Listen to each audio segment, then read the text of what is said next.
hesitate to run up on your boy. 엉덩이 빵빵빵 남자들은 탐탐탐 내 입술 냠냠냠 어디 가도 당당당 등장은 짠짠짠 띠자 팡팡팡 디스코 팡팡 냠냠냠 어디 가도 당당당 등장은 짠짠짠 띠자 팡팡팡 Sekolah merupakan institusi penting yang mampu membentuk perpaduan kaum melalui proses sosialisasi yang melibatkan pelbagai ejen seperti guru dan pelajar. Menurut Abdul Kadir 2021, peranan pihak sekolah dan guru dalam menerapkan nilai murni dalam diri pelajar adalah lebih berkesan berbanding pihak lain. Hal ini kerana pelajar menerima pendidikan secara formal dan sistematik di sekolah. Oleh itu, guru merupakan ejen sosialisasi yang berautoriti di mana guru dapat memberi impak yang positif ke arah menyatupadukan pelajar yang terdiri daripada pelbagai kaum.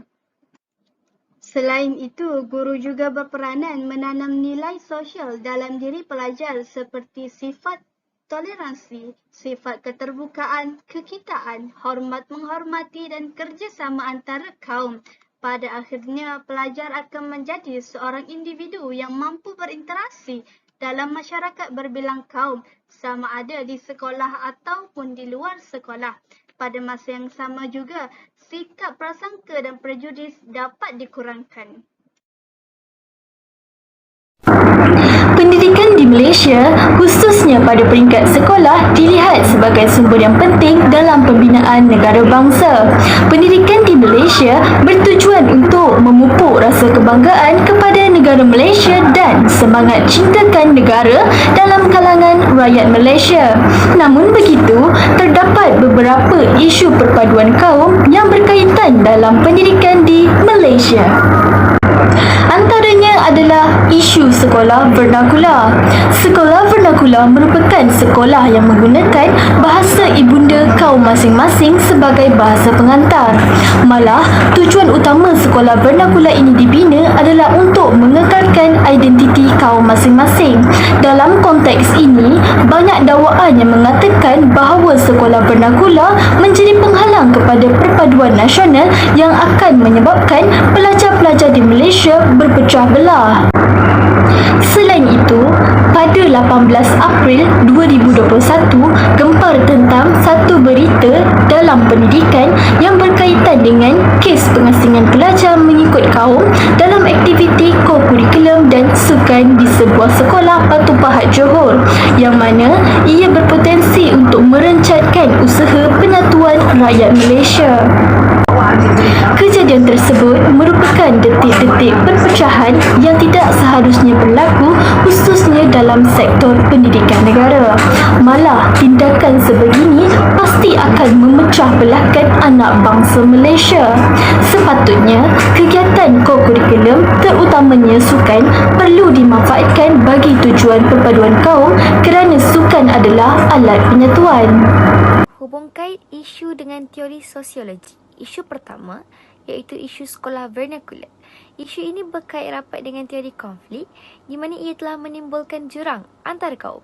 Oleh sebab sekolah vernacular membenarkan penggunaan bahasa ibunda masing-masing, pelajar kurang didedahkan dengan penggunaan bahasa rasmi, bahasa Melayu yang hanya digunakan sewaktu kelas bahasa Melayu sahaja. Perkara ini juga mendatangkan masalah apabila mereka mula menduduki sekolah menengah dan perlu berkomunikasi dengan pelajar dari kaum yang berbeza. Hal ini menyebabkan jurang kaum antara pelajar kian meruncing dan penimbulan konflik persaingan kerana tidak mempunyai penguasaan dalam penggunaan bahasa yang selaras. Selain itu, berlaku juga isu pengasingan kaum dalam aktiviti kokurikulum dan sukan. Isu ini berkait dengan teori functionalism. Menurut teori functionalism, fungsi utama sekolah adalah untuk memastikan perpaduan dan kesejahteraan masyarakat. Sekolah dan masyarakat adalah saling bergantungan kerana sekolah adalah media penyatuan rakyat. Isu yang berlaku di Batu Pahat ini tidak selari dengan teori ini kerana pihak sekolah telah melakukan pemilihan aktiviti kokurikulum dan sukan berdasarkan bangsa, agama dan sebagainya dengan tujuan untuk mengasingkan pelajar. Pihak sekolah sepatutnya memastikan setiap aktiviti di sekolah melibatkan semua kaum supaya pelajar boleh berganding bahu, menolong dan menyokong satu sama lain untuk memastikan fungsi dan peranan setiap pihak boleh dicapai bersama. Penyelesaian terhadap masalah yang dibincangkan. Terdapat dua isu yang dihubung kaitkan antara isu dan juga teori sosiologi. Isu pertama ialah sekolah vernacular. Apakah cara dan bagaimana pendekatan yang boleh diambil oleh pihak sekolah vernacular untuk mengelakkan isu perkauman? Aktiviti yang dapat dilaksanakan ialah mengadakan aktiviti motivasi, gotong royong, perkemahan, iaitu dengan menggabungkan antara sekolah kebangsaan dan juga jenis kebangsaan. Hal ini kerana dengan penggabungan dua sekolah yang berbeza dapat merapatkan jurang antara kaum dan dapat berkenalan dengan rakan-rakan baru. Selain itu, pelajar yang berada di sekolah vernacular juga dapat mengasah bahasa rasmi iaitu bahasa Malaysia yang kebiasaannya dipelajari dan hanya diamalkan di dalam kelas sahaja.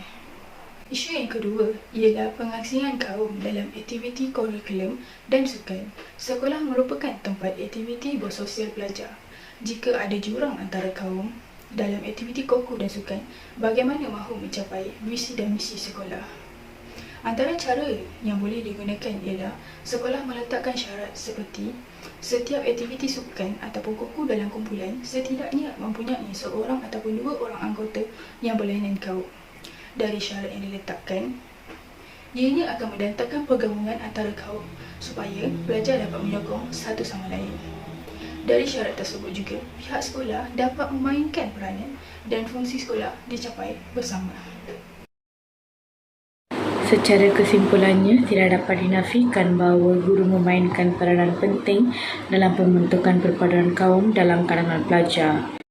Pelbagai kaedah yang berkesan perlu dilakukan oleh para guru untuk menyetuskan kesedaran terhadap pembentukan perpaduan kaum dalam kalangan pelajar kerana mereka adalah generasi muda yang akan mentadbir dan memimpin negara kita pada masa akan datang. Pembentukan perpaduan kaum adalah amat penting untuk menjamin keharmonian dan kedamaian negara. Pembentukan perpaduan kaum juga harus diayati dalam kalangan pelajar di awal alam persekolahan supaya tidak akan berbangkit isu-isu berkaitan perkauman seperti mana dibincangkan sebentar tadi, iaitu isu sekolah vernacular, kes pengasingan pelajar mengikut kaum untuk aktiviti kokurikulum ataupun sukan dan sehadanya. Sebagai seorang pendidik, kepentingan pembentukan perpaduan kaum haruslah ditekankan dalam sesi pengajaran dan pembelajaran supaya anak murid tidak akan memandang remeh terhadap perkara ini. Akhir kata, pembentukan perpaduan kaum dapat membina generasi muda pada masa akan datang. Sekian daripada kami, terima kasih.